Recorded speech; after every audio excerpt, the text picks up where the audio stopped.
Hey guys, wanted to get the material out there for you. I wanted to start with chest tubes because that material is a little bit more in depth than the NG tubes. The NG tubes you guys will pick up on right away. Not a big deal, but for chest tubes I wanted to make sure to get you a lecture out there so you guys can start going through it. So, pleural spaces. The visceral pleura, that's kind of like, if you think of that as the visceral, the surrounding, around, it's just a bag that the lungs are in, the outside of the lungs. Then there's an interpleural space, which is going between these two pleuras, and that's where the air, the fluid, the blood goes when we talk about pneumo and hemothoraxes. And then there's a parietal pleura, which is the lining of the walls of the chest cavity. So you can see this negative pressure kind of goes, everything is slippery, so when a person is breathing, the lungs stay inflated because it's slippery in the negative pressure. You guys learned in second semester in health promotions that when a baby takes their first breath, it expands these lungs and continues this negative pressure to keep the lungs inflated.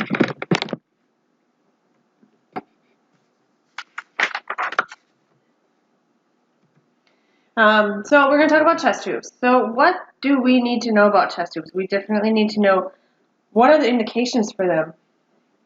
There's a lot of different things. Anything that results in air, blood, or fluid entering that intrapleural space, whether it's some sort of trauma, type of disease, or even a surgery. Most I've worked with chest tubes was due to a trauma, generally car accidents. The tube is placed right into that interpleural space and changes it or replaces that negative pressure with the positive pressure to re-inflate the lung. It gives the lung an exit for the air, fluid, blood, whatever's in there while maintaining this pressure. Chest tubes are inserted by a doctor, like I said, into that pleural space. Always a sterile procedure, and it can be done pretty much anywhere. ER, OR, it can even be done at bedside. And many of you who work at Gunderson have probably seen this done. It doesn't need to be, they don't need to be put out or go under. Generally, they just use lidocaine. All right. I feel like I'm beating this one into the ground, but I want you guys to make sure you're understanding it. This gives a good picture of a pneumothorax, which is on top, that black area. That's just air that's filling that chest cavity. And then on the bottom here is the blood. It's the same idea. It's just filling up and squishing the lung so the lung can no longer inflate. The air, the fluid, the blood, it just interferes with that normal lung expansion. You have one lung that is expanding to full capacity, and the other one is expanding very little, or if any at all. You guys have always heard of collapsed lung. Well, that's what pneumo and hemothorax is. The lungs just squished and not inflating like it should, or expanding, another word. All right, so we'll go over these. This is just one of those slides that tells us what's coming next. There's open and closed pneumothoraxes, there's hemothoraxes, there's tension pneumothoraxes, which also cause a mediastinal shift. There's iatrogenic. So there are a lot of different components to it. A pneumothorax, as you can see here, it's just air in that space. What it does is it compresses that lung and is no longer able, the air is taking up more space and not allowing that lung to expand with inhalation.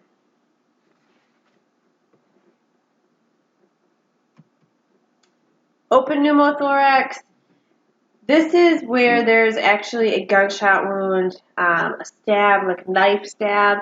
Here it says impalement, could be a car accident, anything that causes a hole in the chest wall where every time that person breathes, or every time that person breathes, the chest is moving, but it's pulling in air from the outside. So that air is building up in that pleural space, and squashing that lung. So there's really, the air's coming in and not exactly going out that hole. So you can see where that would just build up.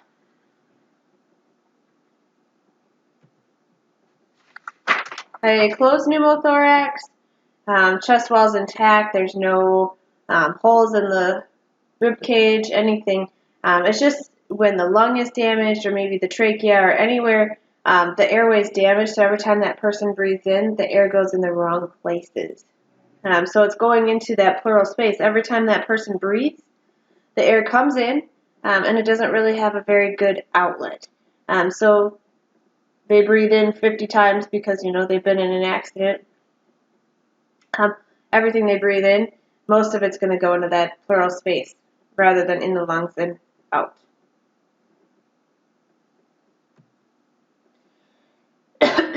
Then, the closed pneumothorax, because there is no escape route in a closed pneumo, can actually lead to a tension pneumo.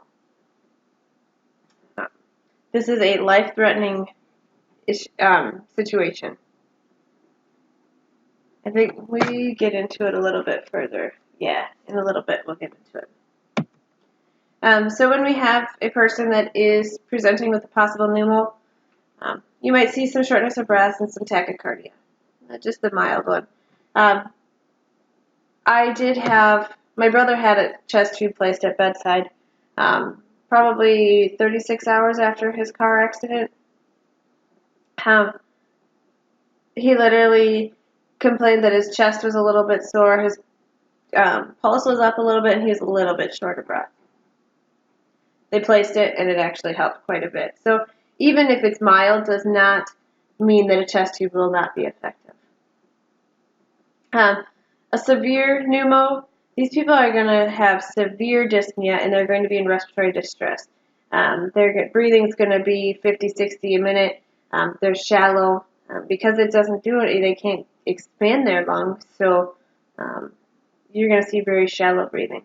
And then when you listen to them, there's not going to be any breath sounds over the affected area.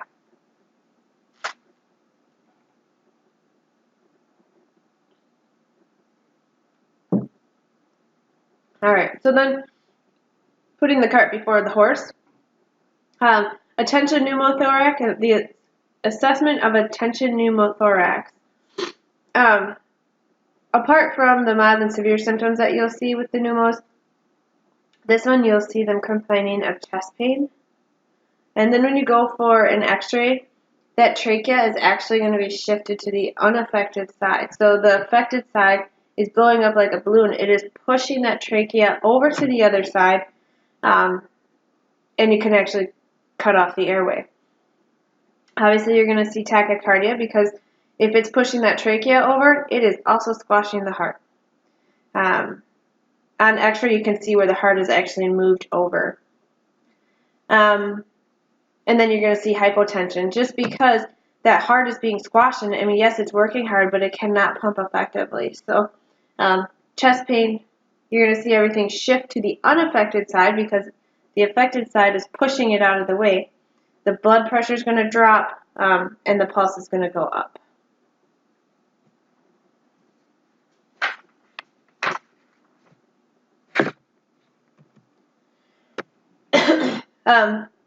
This is just, as you can see here, you can see where everything's kind of pushed over.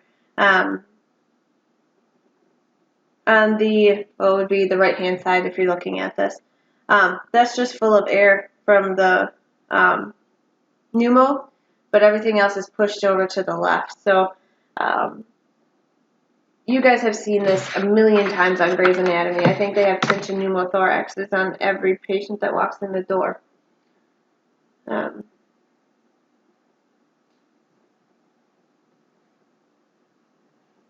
think that's pretty much it with tension.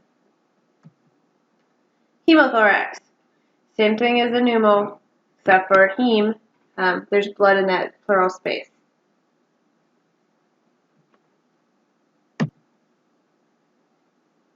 Anytime there's a chest surgery, and a lot of times trauma is what causes this hemothorax, because there's so much trauma and damage to the innards that there's bleeding somewhere, and sometimes it ends up in the pleural space. Obviously, the negative pressure between the pleura is disrupted, and it depends on how much blood is accumulating into that space as to how much that lung will collapse. Come to think of it, I think this is part of what my brother had too. He had a little bit of both. He had some air in there and then also some blood. Because I remember looking at the chest tube collection container and having blood in there. So it does suck the blood out.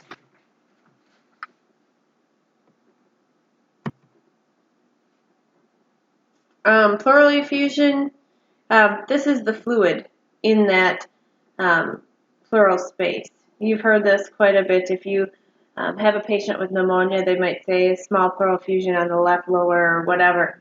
But once it gets to be where it's affecting the lung and causing the lung not to be able to expand, then that's when they'll put a chest tube in to pull that fluid out. I'm just going over my notes to make sure I tell you guys everything that I need to.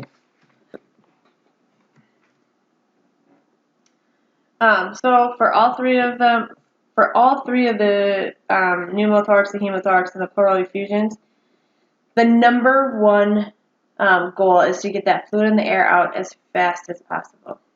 And then we need to keep it from, once we pull it out, we need to make sure that it's not going back in there. And then our third goal is just to make sure that lung gets re-expanded. If we remove the air, the blood, the fluid, then there's more room for that lung to expand. Chest tube. Yeah. I'm not really sure what this slide is exactly for, but there's a tube that goes right into the chest, and then this is the drainage collection system that is attached. Alright. So, tube placement. This only makes sense. So, if we have a pneumothorax, so we have the air, air rises. Remember that. So if we are just pulling out air, we're going to have a tube that's placed higher, generally in the upper anterior thorax. If there's blood or fluid, if the air's rising, the fluid's going to drop because of gravity. So generally that's going to be in the lower lateral chest wall. So just remember that if we're getting air out, the tube's going to be higher. If we're getting out fluid or blood, it's going to be lower.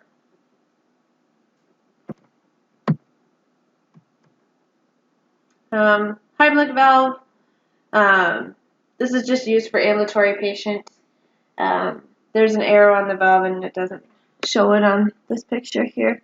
But if you ever see those, make sure that the arrow is pointing away from the patient, and then you're going to watch that inner yellow piece just to make sure that when the patient is exhaling, that valve is moving.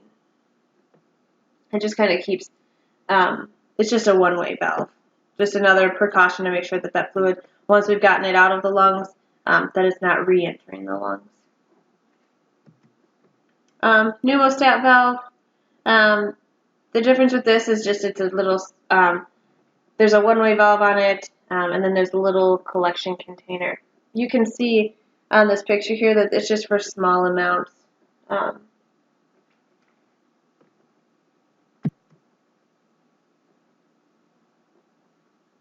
This is a very old picture, but it gives you the idea.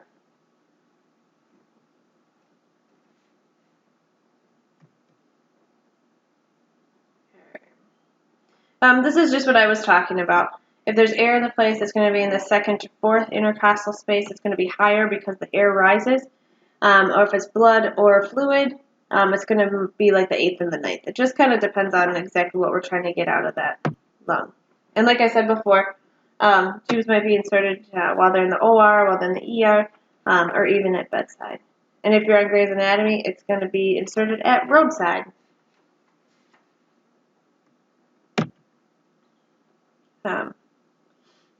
You can do both.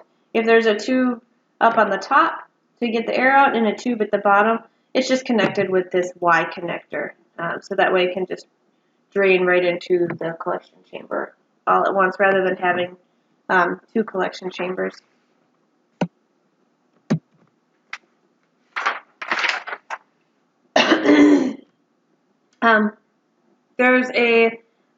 There's different types of systems. A lot of times they use the water just to make sure that you can monitor if there's any leaks.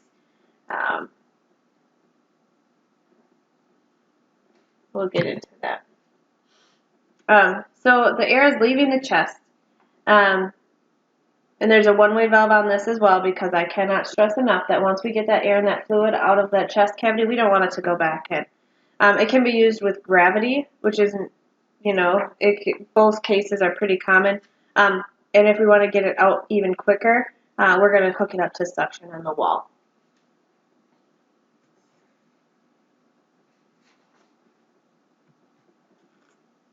On that collection chamber, we need to fill the water portion, the leak monitor, or leak meter, with water so that we can monitor to see if there's leaks. So if there is like gentle titling of that wave, it's moving a little bit, that lung is starting to expand normally. That gentle titling is going to increase when they breathe in, and then it's going to decrease when they breathe out. If you are looking at that water chamber and you don't see any titling, that lung may have re-expanded by now. And then if there is continuous bubbling, left to right bubbling, however you want to call it, but continuous, there is a leak somewhere in the system and you need to find it, just to make sure that, once again, we don't have air going back into that cavity, and we can stop it and take care of the leak right away.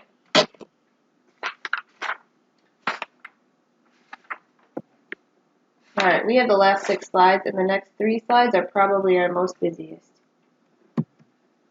Alright, so how does it work? When a person breathes in, okay, never mind, we got more than 6 slides left. When a person breathes out, let me get this. I'm trying to do my notes and the thing. We'll say when a person breathes out, this helps push the air and the fluid out of the chest into that collection chamber. Gravity is going to pull it down, and then suction is just going to speed that up. But when a person inhales, that water in that chamber is going to prevent them from drawing air in at the tube site from the environment. It's sealed up. It has to be sealed at all times. When a person exhales, that's when you're going to see that water chamber on the collection container bubbling. Just kind of lets the air escape from the pneumothorax into the collection chamber, and then it is released from the collection chamber.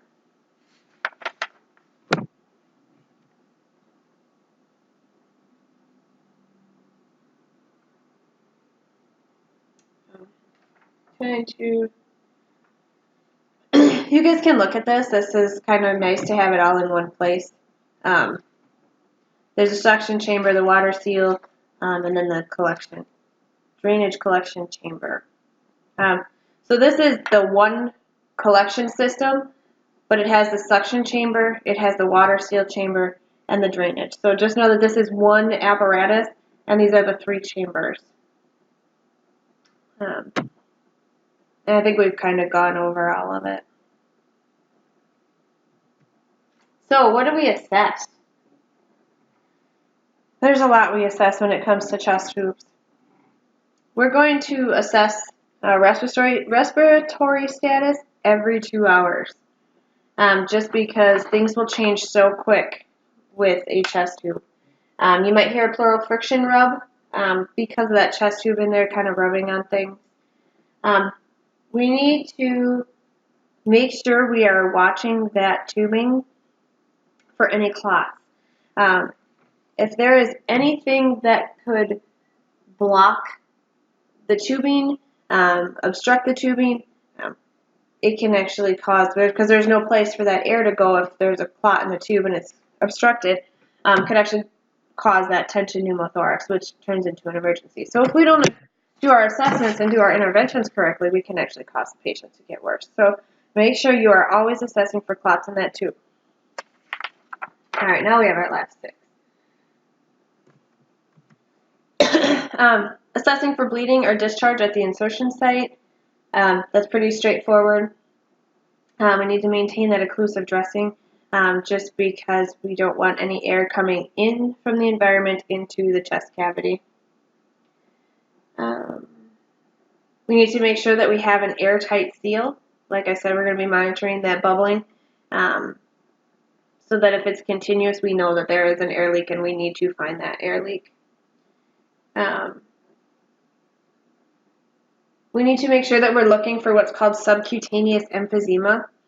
And that's just like crepitus kind of around the insertion site. I know my Boston students actually saw that, I don't know, last week I think it was.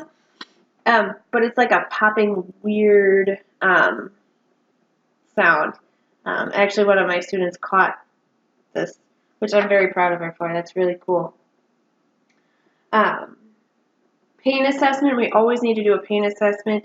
Pneumothoraxes, hemothoraxes, and especially tension pneumothoraxes can be very painful.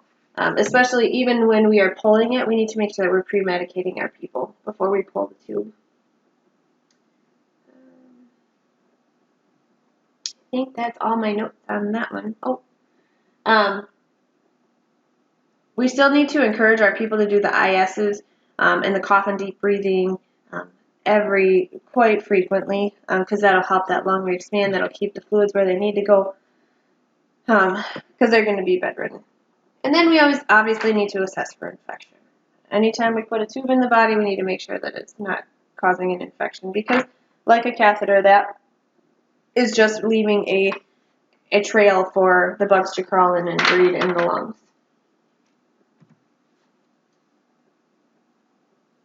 I kind of like this picture. You can kind of see it, how it's set up. But we always need to keep that drain below the chest. So if they're in bed, generally it's going to be sitting on the floor next to them. Always, always, always needs to be below the chest. We need to check the color of the fluid in the tubing, whether it's straight fluid, whether it's blood. We need to monitor what is in that collection chamber and in that tubing. We need to look and check the amount of fluid in the container. A lot of times, a lot of facilities actually just write on the container because we're not going to be emptying it all the time. So you're going to take a black marker, a Sharpie marker, and make a line and say whatever, your initials, your date, the date, and the time, so that they can see how much is actually draining each shift.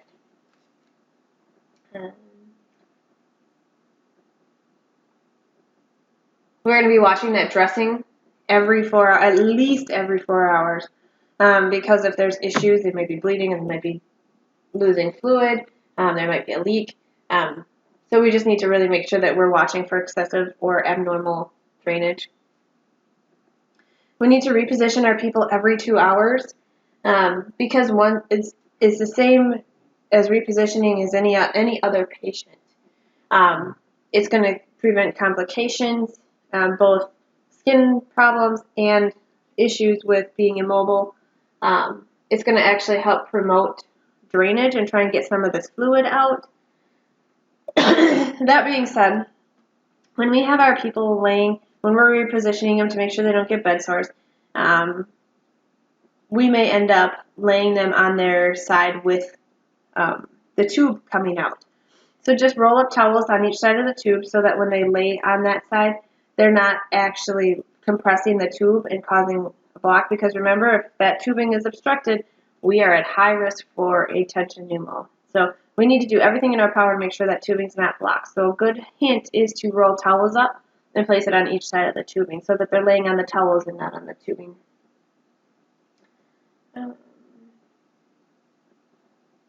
Range of motion, you guys know how important that is.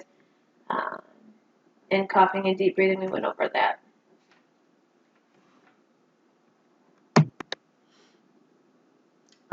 We need to make sure that we have, they're called Kelly clamps. It just has the rubber tipped on them, and a sterile occlusive dressing near the patient. So this is kind of our troubleshooting portion of it. If the tube becomes detached from that collection system, an easy way to hurry up and get it so that air is not going back into that chest cavity is grab a cup, put some sterile water in it, like an inch, at least an inch, and put that end of the tube in there, and then call for help.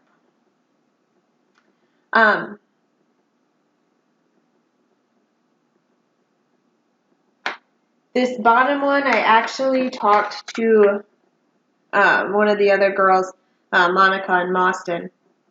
If the tube is accidentally pulled out, this one says cover site with a dry, sterile dressing. Make sure some air can escape. We were always taught, Monica and I both, but we've both been nurses for a long time, that you always keep a Vaseline gauze there so you can slap that on and cover it up. Because you don't, when we were talking, we don't want air to be entering from the environment through that opening that the tube was in.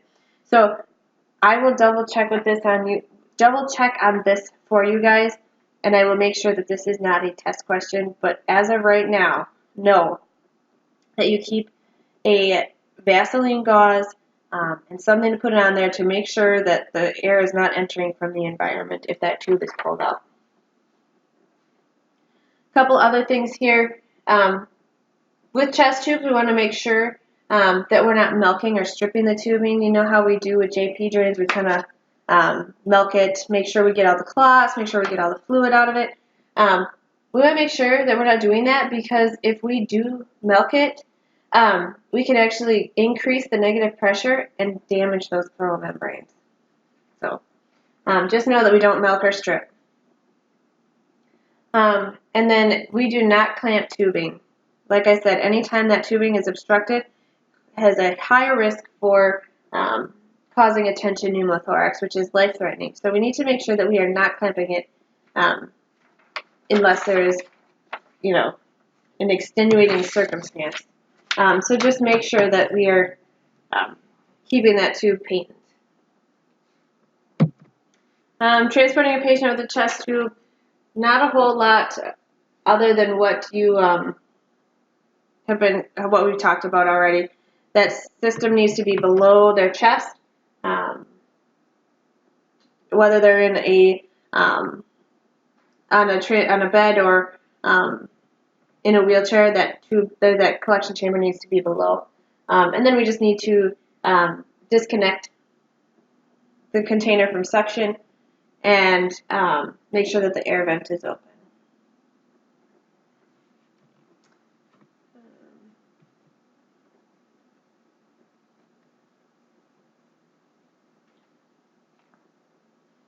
Trying to figure out what do we need here. We'll skip that one.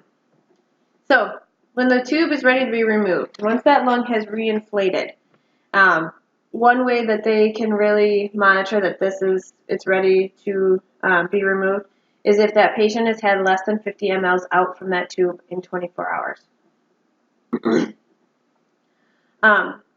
This is the one time you will clamp it, is to assess to see if the patient will do well if they remove the tube. Because once it's removed, you don't want to cut back into that tissue that's starting to heal and try and put a tube in again. So if we clamp it just for a little while, we're going to obviously watch for that tension pneumothorax, because if it's still got some in there and it's trying to get out, it's still going to squash the lung. We are going to send them to get a chest x-ray to make sure that that lung is fully expanded before we pull it out. Like I said before, we're going to pre-medicate that patient because pulling a chest tube is painful. Whether you need to give them, they'll probably have IV pain meds. Wait 15 minutes and then do it. You can have that patient bear down or do the Valsalva maneuver while they're being removed. It kind of takes the edge off. And then we're going to want to cover that site with an occlusive dressing, the Vaseline gauze, for at least 24 hours. So, and that is it. I hope that helps you guys with chest tubes.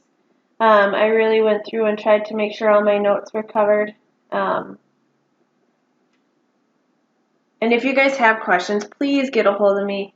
I don't mind if you are not in my Boston cohort, but if you have any questions when you're listening to this, please get a hold of me and I will answer any questions you may have. If it's this week, I think we are in the Dells till, I don't know, Saturday or Sunday.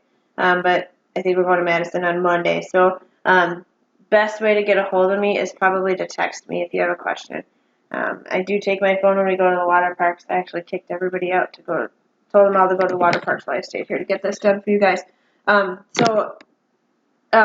Just text me if you guys have questions. All right, we will talk to you later. I gotta figure out how to turn this off.